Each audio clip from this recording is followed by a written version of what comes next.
Hello, my name is Ejen Wasasra, And I'm Theos Gracious Baham. and this is the Identity Talk Show. Today we're having a very amazing discussion that we shall be having.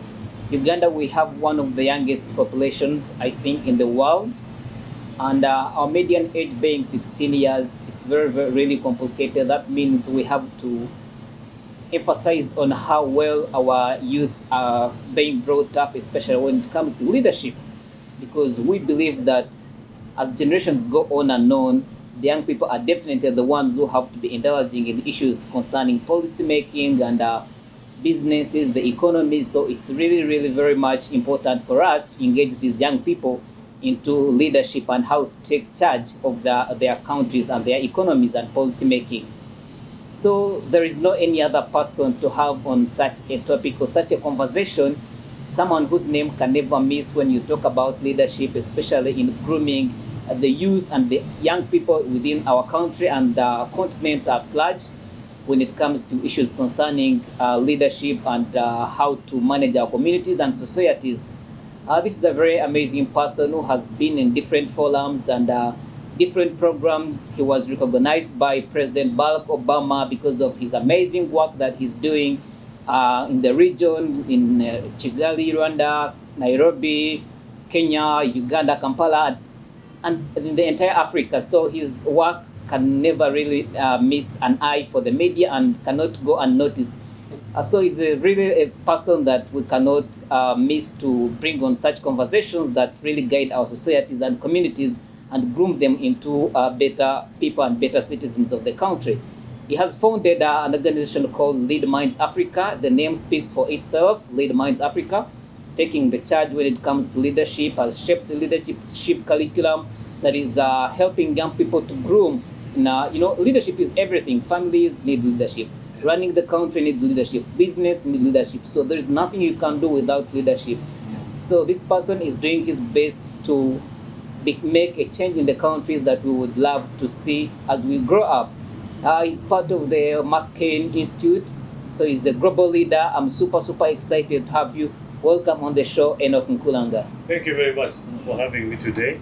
I'm excited to be on the Identity Show. I am proud of the work you all are doing. Thank you. Both of you are amazing young people, and we need more of the young people stepping up. Absolutely. To change the future of our countries. Yeah. So I am proud of both of you. Thank you very much. It's always amazing having you. Every time we have some conversation, I leave a very changed person.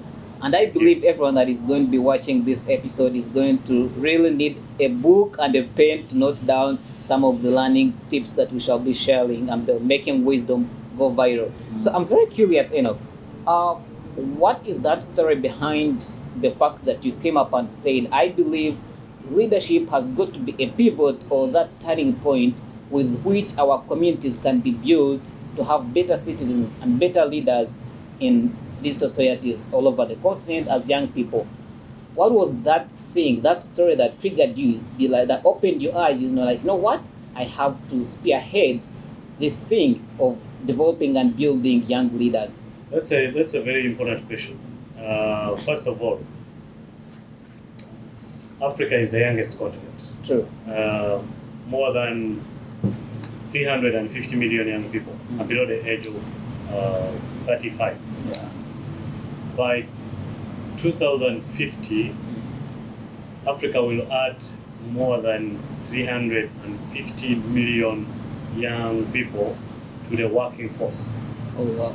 So in other words, more than 350 young people will reach working age by 2050 in Africa.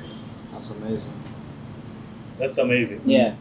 And challenging. But then, Yeah, it's arranging as well. but then Yeah. at the same time, Yeah. Africa has the highest population in poverty. Wow. So two things are existing at the same time. We have the youngest population, Yeah. but also the highest population that is poor. There is an opportunity and a challenge. Sorry, and a very big challenge actually. A very big challenge Yeah. at the same time. Yeah. If you can look closely, more than 3 million people in sub-Saharan Africa live below the poverty line. Yeah. It means people are earning around 1.29 US dollars a day. A day. If you are having the highest young population and you are also having the highest poor population, Yeah. the youngest want to gain gainful employment, but then the thing is they lack the right skills for the job market. It means that if we are to really tackle issues like poverty, corruption, a country like Uganda loses 20 trillion Ugandan shillings per year through corruption. Through corruption, yes. Through corruption. Every year. So we have a huge opportunity of the youngest population that can actually be reskilled, retooled to solve these issues that we are talking about. Yes. And if we miss this opportunity right now, we might not have it again. So, as a young person at Makerere University in 2013, before I graduated from university, I was looking at these huge statistical figures on poverty and corruption, and it comes to one thing: lack of leadership, lack of accountable leaders. If our leaders were more accountable, they would be focused more on curbing vices like corruption. Yeah. But if they are on the high, they are increasing every day, it means we have a serious issue of leadership. True. Are you with me here? Yes, yes. So that is the number one reason as to why, as a young person, I felt it was necessary to step up in my generation to contribute towards the change I want to see, but not really for my own benefit, for the benefit of the larger community, of the country, of the continent. Yeah. And that is how we founded LeadMinds Africa, to empower young people to be at the forefront of championing the change. Wow, thank you so much. With your experience Yes. with McCain Foundation, with McCain Obama Foundation, you've been on the is it a conference or the leadership conference of Obama Foundation, and even LeadMinds. How has your vision? How has your vision to changing the community shaped you to actually make sure that we achieve this? Because now, in the next 10, 20 years, Yes. we're having leaders that don't know what they're doing. Okay. But we have them even today, because corruption can never be cut down if we had the leaders that can really know what they are really doing. Yeah. So how has your vision really been shaped by your experience that you've been actually experiencing in those So one of the communities? things when you come into forums like the McCain Institute and the Obama Foundation, one of the really powerful things is you meet people from all walks of life, all backgrounds, and all these people have different experiences. Yeah. And another thing is that these people are involved in different kinds of work in their own countries. So one of the things you gain is really a powerful network of people who are doing very impactful work. So you have a platform of people who are passionate about the same things or are really involved in work, and they can share their own experiences with you. That's number one. Number two, you are in a community where people have also failed and picked themselves up and kept going. Yeah. So their failures inspire you, but they also remind you that when you fail, it doesn't have to end with the failure. Yeah. There is an opportunity to pick up, but There is an opportunity to pick up. Mm. You get the point. Yeah. And you really meet people who reach out and tell you the work you're doing is inspirational. Yeah. Please keep going. And because of the different perspectives that you gain from all these people from different backgrounds, they kind of recharge you as a leader to come back to your own country. Yeah, sure. And keep pushing, do as much work as you can. But most importantly for me, what has happened when I participate in programs like the McCain Institute Global Leaders Program and the Obama Foundation Leaders Africa, they strongly make me focus on my own country, my own continent. I realized that I shouldn't leave Africa and go live maybe in the USA or in Europe. Africa needs me. If there are more leadership challenges in Africa, it makes more sense to develop this strong commitment to the issues we are working on, to the leadership challenges that we are really solving. So it's more of you gain the network, you gain the inspiration, and a strong commitment towards the continent and the work. The energy that you transfer attract that really keeps you energy. moving. Sorry? The energy you attract Yes. from all those departments that keeps you moving. So you transfer the energy, the motivation, the inspiration from those programs and bring it back here to your homeland. Yes. That is really what is important. Yes. That is really what is important. True. And that's what we should focus on. That is really what we should. Because I think that's one thing that we are lacking, because we get our most intellectuals, our most brilliant people, most persons, when they go that side, I think they forget that they should actually go and impact their countries. Most of the young people are focused on leaving Africa. Yes. And going to developed countries. Because we've had those scenarios where people have had an opportunity to attend like the Obama Foundation leadership program, and even many other leadership programs that happen outside Uganda, and even in many countries like Europe and the United States. And most of the young people, when they get that opportunity, it is like a way out for them not to come back to Africa. And when they reach there, after even attending those conferences and those leadership skills, they never come back here. So it is really amazing that you've attended, and then you come back to make sure that you inspire the young Africans to really keep pushing. More young people need to be exposed. We cannot disrupt the status quo if we are not exposed to other options. So you might find that young people, the thing you observe on the continent is a young person grows up in a small village, in a small community, and they really think that's the beginning and the end. The boundaries of their life begin from that community and end in that community. So when they get an opportunity outside of the continent, they look at it as, they perceive it as a way out of poverty, and this community, they feel when they look around, all they see is lack of opportunity and poverty. But really what we need to communicate to young people is try to change their mindset and make them realize if there is a lot of institutional breakdown on the continent, then it is them. They're this generation.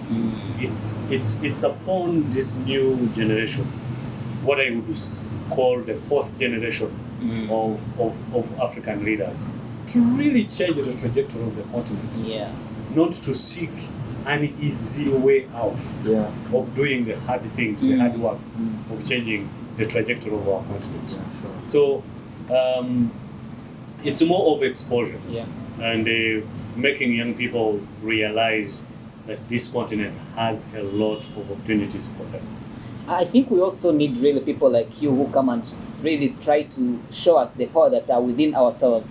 Make sure that you actually have the power to change something that you think is very bad in your society. The fact that you've realized the problem, then get the solution for it. It can start with you, and the other people will just look at what you're doing and get inspired and back you up. I think that you have got to start from somewhere. And talk about exposure, I remember watching a TEDx talk, and there was this lady from Fort Portal. She was saying when she came to study in the central region in Uganda, she always saw herself as a small girl from Fort Portal in some village in Fort Portal. She had never seen herself as an African. Yes. So it's when she got an opportunity to go to Nigeria to study in the university. She now realized that she's actually not only Ugandan, but she's an East African. Yeah. So when she left Nigeria to UK, that's when she actually realized that she's an African. She had not known that she's actually African. And it all started from the smaller village in Fort Portal. So I think that's why we need really that exposure. That is the power of exposure. Yes, exactly. But also it comes back to how that young lady was thinking, her thought process. Yeah. The more she got elevated through the different opportunities she received, the more she became more aware of who she is. Yeah. And where she comes from. Who she is. And developed a strong commitment and care, love for her community, for her country. That is really what we need. Yeah, because she developed that stronghold of her identity and knew that the problem in her continent is actually her problem, and it's her responsibility to solve that problem. Yes. So that was amazing. And one thing that really amuses me in the work that you do is you talked about corruption, fighting corruption. And when you think of corruption juxtaposed with leadership that you're doing, I see that you're tackling this at a very, very amazing angle because you're picking it at the grassroots. Yes. I'm pretty sure that most of the people that you're taking through this course and the program curriculum, most of them are students from high school, secondary universities. And I think we have to understand that this corruption does not actually begin when you get that big office. We've been told that charity begins at home. So I think it begins on how you're groomed, how you're willing to share with your siblings. We've seen primary school chaps contesting and they're trying to buy votes in primary. And the parents are buying them sweets to go and share to their voters to actually elect them as a prefect. So I think those are the small things that we don't see actually as leaders, as people who really aspire to see better societies and better communities. So the fact that you realize that you have to begin with that kid that is giving sweets to the friends to vote him or her into power, I think that's amazing. Then you're building a foundation. The most impactful work has to begin from the grassroots level. If we can do a lot of impactful work at the community level, it means we are shaping the kind of leaders who come to lead at the higher level. If we can deal with the foundation first, then we can have a different breed of leaders at the higher public, like high level in public offices around this country. If we can get it right from the grassroots. I believe that there is a lot of work that is being done at the higher level. A lot of work. Advocating for the end of corruption, engaging parliamentarians and government officials. I feel at that level, in that space, there is a lot of work that is being done. But then, why are we not seeing the change that we want? Because the same society that is advocating for the change is where we are getting the same leaders that we elect in offices. So if we can't tap them at a very, very young age, we are likely to have a repetitive cycle.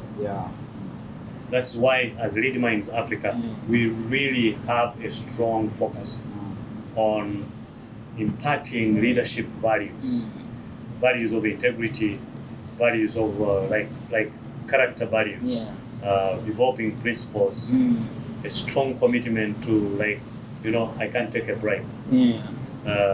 I will serve with integrity. I will serve focused on delivering services to my community. So those are the kind of values we pass on from our leadership culture to the young people in high schools, to the young people in universities, to the young people transitioning into the job market. So it's very important to tap them when they're very young. For sure, I really believe in that process that you undertake these young people, because I believe I also really agree that the reason as why we are not succeeding in this corruption thing is that as we are nurturing these old people that have already grown, there's another seed that is growing from down, and it is deeply rooted. By the time it comes up, the biggest challenge that we really have mindset change. It's very hard to alter the mind of someone who has already grown into the system and knows this is the right thing. So I really believe you'll be the change that you want to see. And I think that brings us to a question of you as a person. What have you really done? Because there are a lot of challenges that you must have faced along the way to achieving different. Because I believe there are a lot of achievements that we've really had through LeadMinds Africa and even in other organizations that we've worked with. So what are the challenges that you've really faced, and how have you really tackled them to actually overcome them to make sure that you achieve to achieve all the goals that you've achieved? Challenges that I've faced. It was hard to go to school when I was still a young boy. But whenever I was in school, I focused on being in school. So it was hard.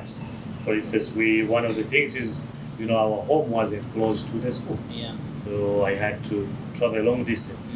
You have to walk there. Yeah. I would have gotten lazy or tired and just stayed home. But when I got in school, I understood it was school. I had a huge opportunity to receive an education. I understood very early in my life that it was a path to change my own life. And later I understood as a huge opportunity to really contribute to the transformation of my community. So it was hard to be in school, but when I got into school, I focused on school. Then I really became very disciplined, focused on becoming a top student throughout. That's how I managed to get a full government scholarship to university, and the rest is history.